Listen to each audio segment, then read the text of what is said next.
Let me ask you something. What have your actions been whispering about you? When you thought nobody was listening, because the truth is people don't just hear what you say. They study what you allow. They take notes on what you tolerate. They memorize the moments you shrink. When you should have stood, and somewhere in between your silence and your survival. You may have been teaching people a version of you that you don't even recognize anymore. See, worth is not always declared out loud. Sometimes it's demonstrated in the quiet, in the boundaries you don't set, in the respect you don't require, in the way you keep showing up for people who would never show up for you. So today we're going to talk about 5 behaviors, not loud ones, not obvious ones, but the quiet patterns that are either building your value or slowly convincing the world you don't have any. People learn your worth not by what you say, but by what you consistently allow. And I know that might feel uncomfortable to hear because most of us were taught to use our words, to speak up, to declare who we are. But if we're honest, there have been moments when your mouth said one thing and your life echoed something completely different. You said, "I deserve respect," but you stayed in spaces that dishonored you. You said, "I know my value," but you kept negotiating with people who treated you like you were optional. And without realizing it, you started teaching people a version of you that you never intended to introduce. Because people are always watching, not in a judgmental way all the time, but in a learning way. They are studying your patterns. They are taking notes on what you tolerate, how you respond, what you forgive, and what you ignore. And over time, they build their understanding of your worth based. Not on your declarations, but on your demonstrations. That's why you can say, "Don't treat me like that." But if you keep showing up in the same environment where that treatment is normal, your presence starts to contradict your protest. And the contradiction confuses your message. See, consistency is louder than intention. You can intend to be respected. You can hope to be valued. You can even pray to be seen. But if your behavior doesn't align with that desire, the people around you will follow the evidence of your actions, not the emotion of your words. And I say that with compassion, not condemnation, because many of us didn't even realize we were teaching people how to treat us. We thought we were just surviving. We thought we were being patient, being kind, being understanding. But somewhere along the way, survival turned into self-neglect. And I need you to hear me clearly. There is nothing noble about abandoning yourself to make someone else comfortable. There is nothing powerful about shrinking so others don't feel intimidated. There is nothing loving about overextending yourself for people who would never extend the same grace to you. Yet so many of us have confused endurance with worthiness. We think that if we just hold on long enough, love hard enough, give enough, bend enough, eventually someone will recognize our value. But what if the very behaviors you believe are proving your worth are actually convincing people that you don't have any boundaries around it? Because boundaries are not walls to keep people out. They are standards that teach people how to come in. And if you don't define those standards, people will create their own version of access to you. They will decide how to speak to you, how to treat you, how often to show up, how much effort to give, and they will base all of it on what you have allowed in the past. Not because they are always malicious, but because human nature follows patterns. If something has been accepted before, it becomes expected over time. And this is where it gets personal, because now it's no longer about them. It's about you. It's about the quiet moments when you knew something didn't sit right with your spirit, but you dismissed it. It's about the times you felt disrespected, but you convinced yourself you were overreacting. It's about the situations where you gave someone another chance and another, not because they changed, but because you were afraid to walk away. Afraid to be alone, afraid that if you demanded more, you might end up with less. But let me tell you something that might shift your perspective. Every time you choose yourself, you are not losing. You are redefining. You are rewriting the narrative of what you deserve, and more importantly, what you will no longer accept. And yes, that process can feel uncomfortable. It can feel lonely. It can feel like everything around you is shifting at once. But that's because it is. When you raise your standards, everything that doesn't meet them has to either rise or fall away. And I know that can be scary because sometimes the people who benefited the most from your lack of boundaries will be the ones who struggle the most when you finally set them. They may call you different. They may say you've changed. And the truth is, you've changed because you've grown. You've changed because you've realized that your worth is not something to be negotiated. It's something to be honored, not just by others, but by you first, because it starts with you. It starts with how you speak to yourself when no one else is listening. It starts with how you show up for your own needs, your own healing, your own growth. It starts with the decisions you make when it would be easier to settle. Easier to stay silent, easier to go along just to get along. Those are the moments that define you. Not the big declarations, not the public affirmations, but the quiet choices you make when no one is applauding. So if people have been misreading your worth, if they've been undervaluing you, overlooking you, taking you for granted, it may not be because they can't see your value. It may be because they've been reading the version of you that your behavior has been presenting. And the good news is that means you have the power to change the narrative. You don't have to announce it with a speech. You don't have to explain it to everyone. You simply have to live it consistently, unapologetically, and with the kind of conviction that doesn't waver when it's challenged. Because at the end of the day, people will learn your worth not by what you say, but by what you consistently allow. So the question is no longer, do they see my value? The real question is, have I been showing them how to? Your silence has been speaking. The question is, what has it been saying about you? Not the kind of silence that brings peace, not the kind that protects your energy, but the silence that costs you something every time you choose it. The silence that shows up when you should have spoken. The silence that lingers after you've been misunderstood, overlooked, or dismissed. Because whether you realize it or not, that silence is not empty, it's communicating. It's telling a story, and the world around you is listening closely to what that story reveals. For some of you, that silence has been saying, I'll take what I can get. It has been whispering, I don't want to make this uncomfortable. It has been quietly suggesting that keeping the peace is more important than honoring the truth. And I understand why speaking up can feel risky. It can feel like you're about to disrupt something fragile, something you've worked hard to maintain. But what if the very thing you're trying to preserve is the same thing that's been diminishing you?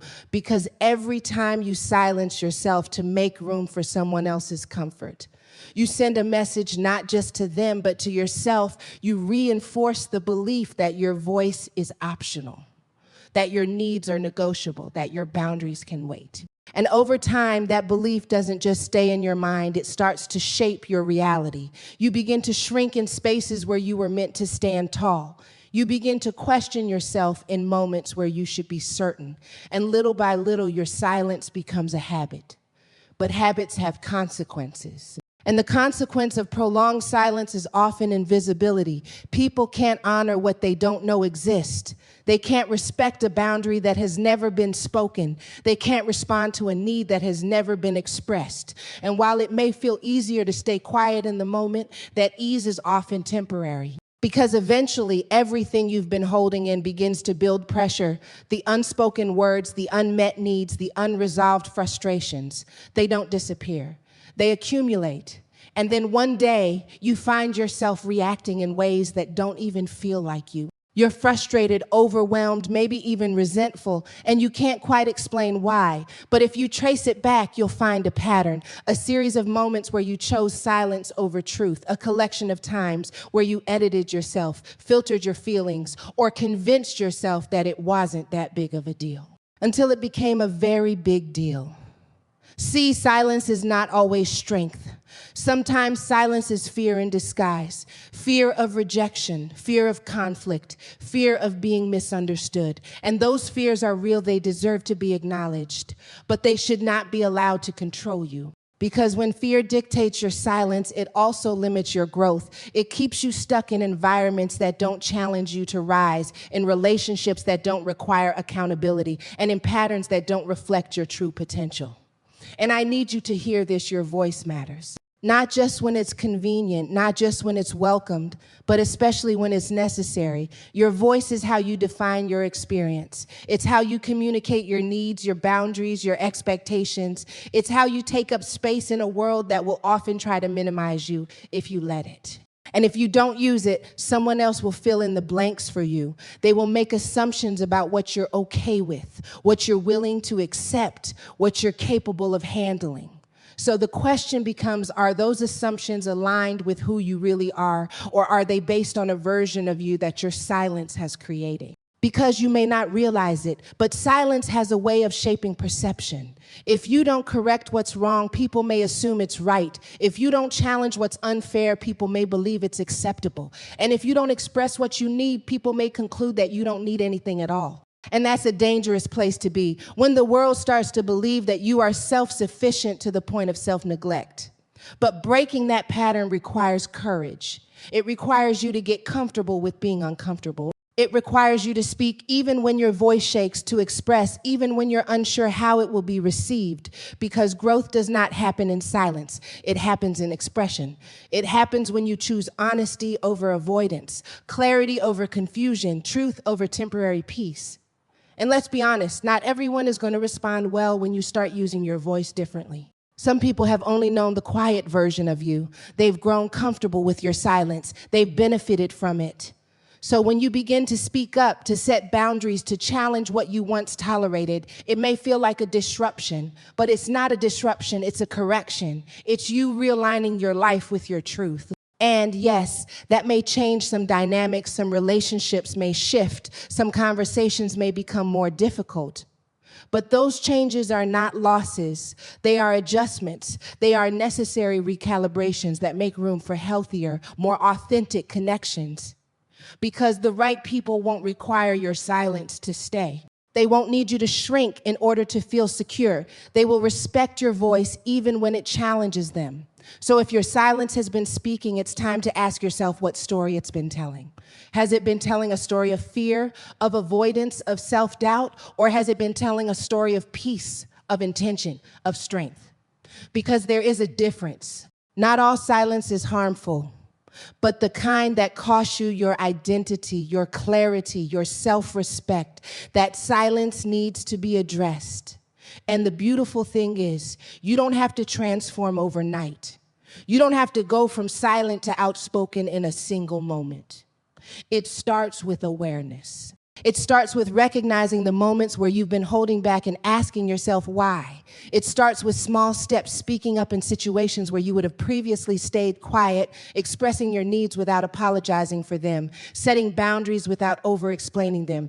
Because every time you choose to use your voice, you rewrite the narrative. You replace uncertainty with clarity. You replace assumption with truth. You replace silence with self-definition. And over time, people will begin to learn a new version of you, not because you told them who you are, but because you showed them through your consistency. Your silence has been speaking, but now it's time for your voice to be heard. Every time you shrink to keep the peace, you quietly negotiate your value. And at first, it doesn't feel like negotiation. It feels like maturity. It feels like you're choosing your battles, like you're being the bigger person, like you're protecting something that matters. You tell yourself, it's not worth the argument, or I don't want to make this bigger than it is. But what you don't always realize is that while you're keeping the peace externally, something inside of you is being disrupted internally, because shrinking has a cost. It may not show up immediately. It may not be loud or obvious, but it accumulates over time. Every time you silence your opinion, every time you dim your personality, every time you pretend something doesn't bother you when it does. You are making a quiet trade. You are exchanging your authenticity for temporary comfort. You are choosing to be accepted over being understood. And the more you make that trade, the more you begin to lose clarity on who you really are.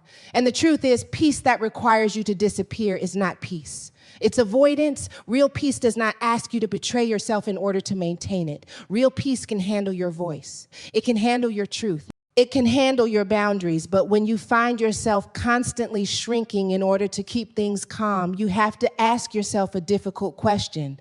Is this peace, or is this fear dressed up as harmony? Because sometimes what we call keeping the peace is really just fear of conflict. Fear that if we speak up, we'll be rejected. Fear that if we express ourselves honestly, we'll be misunderstood. Fear that if we show up fully, we'll be too much for the people around us. And so we adjust, we tone it down, we soften our edges. We edit our truth, not because it's who we are, but because it feels safer than the alternative. But safety that requires self-abandonment is not safety. It's a slow erosion of your identity. It's a gradual disconnect from your voice, your needs, your desires. And over time, you begin to feel it. You may not have the language for it at first, but it shows up as frustration, as resentment, as a quiet dissatisfaction that you can't quite explain. You're present, but you're not fully there. You're involved, but you're not fully engaged, because a part of you has learned to stay hidden. And here's where it becomes even more important to pay attention. The more you shrink, the more people adjust to that version of you. They get comfortable with your silence. They begin to expect your flexibility. They rely on your willingness to bend, to accommodate, to go along.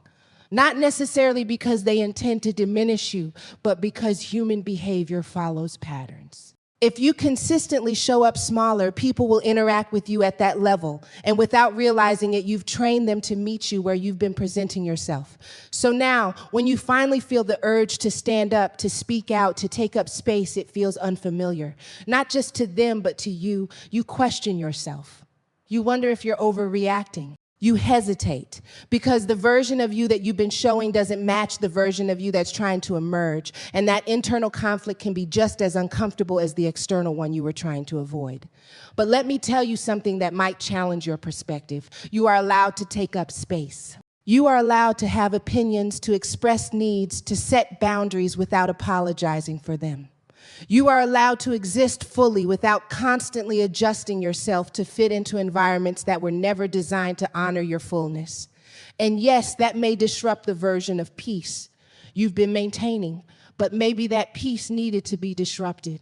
Because anything that requires you to shrink in order to survive it is not sustainable. It may work for a while, it may even feel easier in the moment, but eventually the cost becomes too high. You can't keep abandoning yourself and expect to feel whole. You can't keep silencing your truth and expect to feel understood. You can't keep minimizing your worth and expect others to recognize it. And I know that stepping out of that pattern is not easy. It requires courage. It requires you to face the very thing you've been trying to avoid, discomfort. It requires you to risk being misunderstood, to risk changing dynamics, to risk losing connections that were built on a version of you that no longer exists. But what you gain in that process is far more valuable than what you might lose. You gain clarity, you gain alignment, you gain a deeper connection to yourself. And most importantly, you gain the ability to show up in your life without constantly negotiating your worth. Because when you stop shrinking, you stop sending mixed messages about who you are. You become consistent, you become clear, and people no longer have to guess how to treat you. They can see it in the way you carry yourself. And here's the truth, the right people will adjust. They may need time, they may need conversations, but they will meet you at the level of your growth. They will respect your boundaries. They will honor your voice. They will appreciate the fullness of who you are. And the ones who can't, who resist, who push back, who try to pull you back into your smaller self, they are revealing something important. They are showing you that their connection to you was based on your willingness to shrink. And that realization, as painful as it may be, is also freeing because it gives you the clarity to choose differently, to invest your energy in spaces and relationships that don't require you to compromise your identity, to build a life that reflects your true value, not the version of it that you've been negotiating. So the next time you feel the urge to shrink, to stay quiet, to make yourself smaller for the sake of keeping the peace, pause. Ask yourself what it's costing you. Ask yourself if the peace you're protecting is worth the part of you that you're losing. And then remind yourself that your presence, your voice, your truth, they are not disruptions. They are declarations. Every time you choose to stand in that truth, you stop negotiating your value. You stop compromising your worth. And you start living in a way that reflects who you truly are, not a smaller version, not a quieter version, but the full, unapologetic version of yourself. You don't have to announce your worth, but you do have to demonstrate it. And that can feel confusing in a world that constantly tells you to speak louder, post more, declare more, prove more. It can feel like if you're not constantly reminding people who you are, they might forget. But the truth is, the most powerful understanding of your value is not built through repetition of words. It's built through consistency of action. It's not what you say once that defines you. It's what you show over and over again that teaches people how to respond to you. Because anyone can make a declaration in a moment of emotion. Anyone can say, I deserve better, when they're tired, when they've reached their limit, when something finally pushes them to the edge. But what happens after that moment? What happens when the emotions settle and you're faced with the same environment, the same people, the same patterns? That's where demonstration begins. That's where your worth either becomes real or remains a statement that never transforms into a standard. And let's be honest, demonstration requires discipline. It requires you to align your actions with your beliefs, even when it's inconvenient, even when it's uncomfortable. Even when it means saying no to things you once said yes to, or walking away from situations you once tolerated. Because when you begin to demonstrate your worth, you are no longer reacting, you are choosing. You are deciding what aligns with you and what doesn't. And those decisions repeated consistently become your language. People understand patterns. They understand consistency. They understand what you repeatedly accept and what you repeatedly reject. So when you start showing up differently, when you start honoring your time, protecting your energy, respecting your own boundaries, you don't have to explain it as much as you think you do. Your behavior becomes the explanation. Your consistency becomes the evidence. And over time, people adjust not because you told them to, but because they've seen that this is who you are now. But here's where it gets challenging. Demonstration often requires you to break cycles that you've been comfortable in. It requires you to confront habits that once felt normal. It asks you to examine the ways you've been showing up in your own life and decide whether those patterns actually reflect your value. Because sometimes the hardest part of demonstrating your worth is not changing how others treat you. It's changing how you treat yourself. It's choosing rest without guilt when you've been conditioned to overwork. It's choosing boundaries without over-explaining when you've been used to justifying your needs. It's choosing yourself in moments where you would have previously chosen approval. And those choices, while they may seem small, carry a powerful message. They say, I value myself enough to show up differently. And that message, repeated over time, becomes undeniable. But demonstration also requires patience.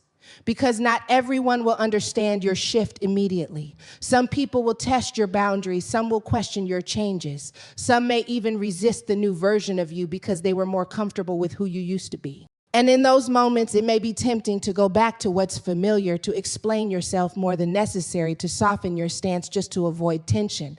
But this is where consistency matters most, because if you only demonstrate your worth when it's easy, it won't be clear, it won't be stable, it won't be believable. True demonstration shows up even when it's challenged. It shows up when you hold your boundary even after someone pushes against it. It shows up when you maintain your standard even when it costs you something. It shows up when you choose alignment over approval even when approval feels easier to obtain. And I know that can feel isolating at times. It can feel like you're standing alone in your decisions. Like you're the only one who sees the importance of what you're trying to maintain. But you're not alone, you're just early. You're early in becoming the version of yourself that no longer settles, that no longer negotiates, that no longer needs constant validation to feel secure. And with time, that consistency will attract the kind of understanding, respect, and alignment that matches what you've been demonstrating. Because the right people don't need constant reminders of your worth. They recognize it in your behavior. They see it in the way you carry yourself, in the way you respond to challenges, in the way you show up for yourself and for others. They don't need you to convince them because your consistency has already made it clear. And that kind of recognition is different. It's not based on what you say in a moment. It's based on what you've proven over time. And let's not forget, demonstration is not about perfection. It's not about getting it right every single time or never making mistakes. It's about direction. It's about making a conscious effort to align your actions with your values more often than not. It's about catching yourself when you fall back into old patterns and choosing again. It's about growth, not perfection. Because the truth is, you're always teaching people how to treat you, not just through what you say, but through what you consistently show. And when your words and your actions align, your message becomes clear. There's no confusion, no contradiction, no mixed signals, just clarity. And clarity is powerful because it removes the guesswork. It tells people exactly where you stand without you having to constantly explain it.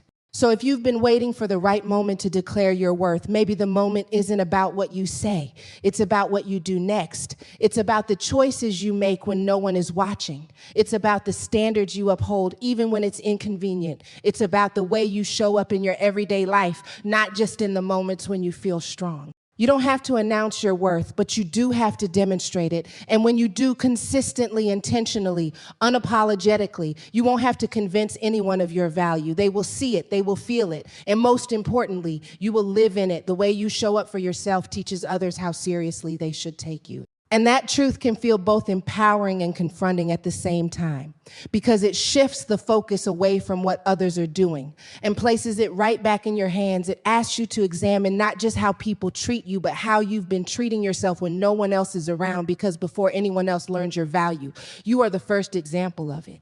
And let's be honest, showing up for yourself is not always easy. It sounds simple in theory: prioritize yourself, honor your needs, respect your boundaries, but in practice, it can feel unfamiliar, especially if you've spent so much of your life showing up for everyone else, being the dependable one, the understanding one, the one who always makes it work no matter what it costs you.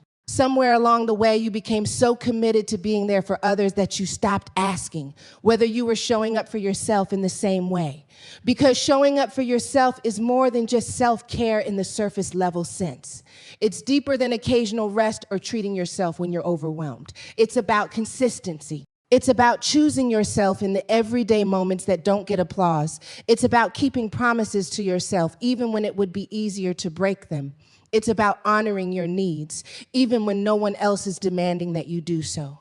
And the truth is, people can feel that. They may not be able to articulate it, but they can sense when someone respects themselves and when someone is still learning how to. They can tell by the way you speak about yourself, by the way you respond to pressure, by the way you handle situations where your boundaries are tested. And over time, they take their cues from you. If you show up for yourself inconsistently, they learn to approach you inconsistently. If you treat your own time, energy, and emotions as optional, they may begin to treat them the same way. Not because they are always intentionally trying to devalue you, but because you've shown them a pattern, and patterns create expectations. If you are always available, people will expect your availability. If you always say yes, people will stop considering the possibility of a no. If you constantly put yourself last, people will become comfortable with you being last. And then one day, when you finally decide to choose yourself, it feels like a disruption, not just to them, but to the dynamic you helped create. But here's the shift. Choosing yourself is not selfish, it's foundational. It's not about neglecting others, it's about no longer neglecting you. Because you cannot expect people to take you seriously if you are not taking yourself seriously first. You cannot expect your time to be valued if you are constantly giving it away without intention. You cannot expect your boundaries to be respected if you don't respect them enough to enforce them.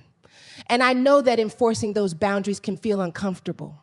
It can feel like you're letting people down, like you're changing the rules in the middle of the game. But what you're really doing is correcting something that was never sustainable in the first place. You're redefining your role in your own life. You're deciding that you are no longer an afterthought in your own story. And that decision shows up in practical ways. It shows up in how you manage your time, whether you make space for what matters to you or only for what others demand of you. It shows up in how you handle your energy, whether you protect it or constantly deplete it, trying to meet expectations that were never yours to carry.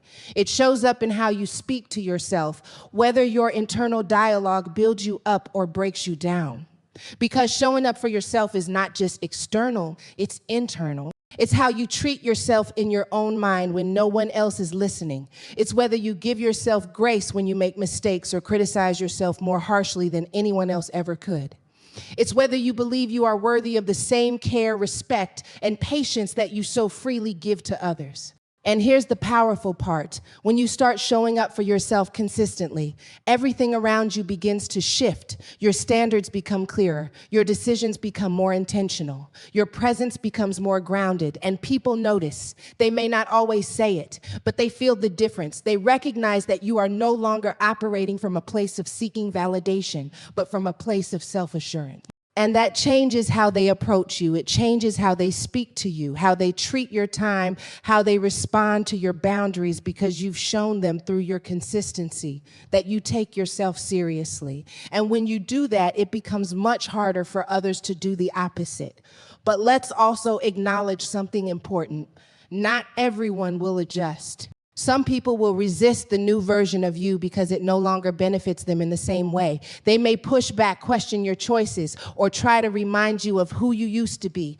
And in those moments, you have to stay grounded in your decision, because going back to being available at your own expense will only reinforce the patterns you're trying to break. Growth requires you to hold your position even when it's challenged. It requires you to trust that the version of you that is learning to show up for yourself is worth protecting, even if it means disappointing others. Because at the end of the day, the relationship you have with yourself sets the tone for every other relationship in your life. So if you want to be taken seriously, start by taking yourself seriously. If you want your time to be valued, start by valuing it. If you want your boundaries to be respected, start by respecting them enough to maintain them. Because people are always learning from you, learning what's acceptable, what's negotiable, what's off limits. And the way you show up for yourself teaches them everything they need to know.